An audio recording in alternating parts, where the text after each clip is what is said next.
data is probably the most significant thing in an education system.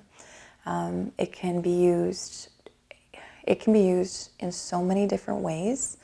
From an administrative perspective, it is all about student needs, and it is all about how we as a system are best meeting those student needs.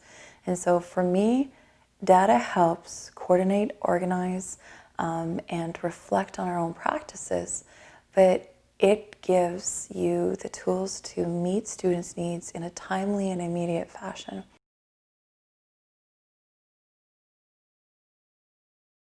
So when I think about the early years evaluation data, you can use it as like a pre and a post, but you're looking at it as what's worked?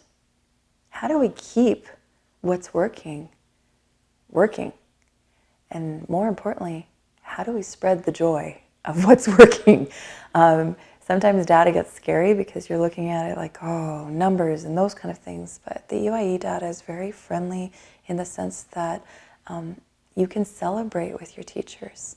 And not only can you celebrate your teachers, but that when students move on from your classroom, you know that you can communicate what future needs are, and that those needs have a very strong purpose in being met. And so how you end up doing that is it can sometimes, as from an administrative position, identify how you staff, how you target certain needs in certain groups, because a group that has strengths in fine and gross motor skills, you may target the supports for that grouping of students differently than a student or a grouping of students that are needing more development in language and cognitive areas.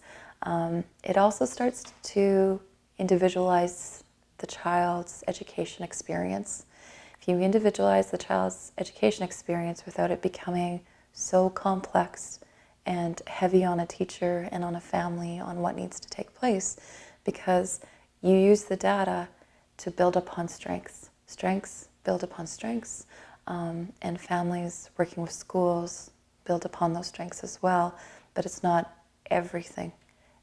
Data actually allows you to look at where your needs can best be met, where you're financially budgeting, staffing, and most importantly, you can start to take a look at how much joy there is in celebrating movement of success.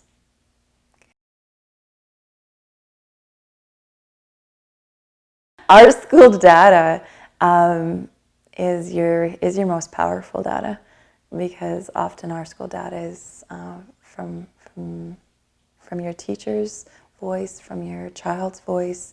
If you're using it for home, you can do the parent surveys. But when you start to take a look at that 360 view of voice, of how do we think we're doing? How do our clients think we're doing? How do our most important people think we're doing? And when you start to segregate some of that information, or take a look at how you're asking questions, or how are we asking questions, and is it getting the information that we need?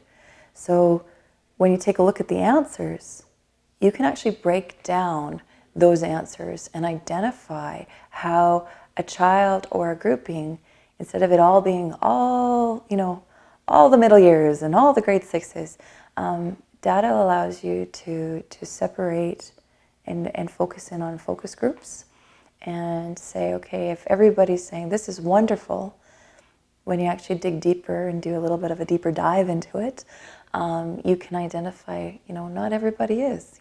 Some of our grade 5s are having a brilliant time, and our grade 6s are not.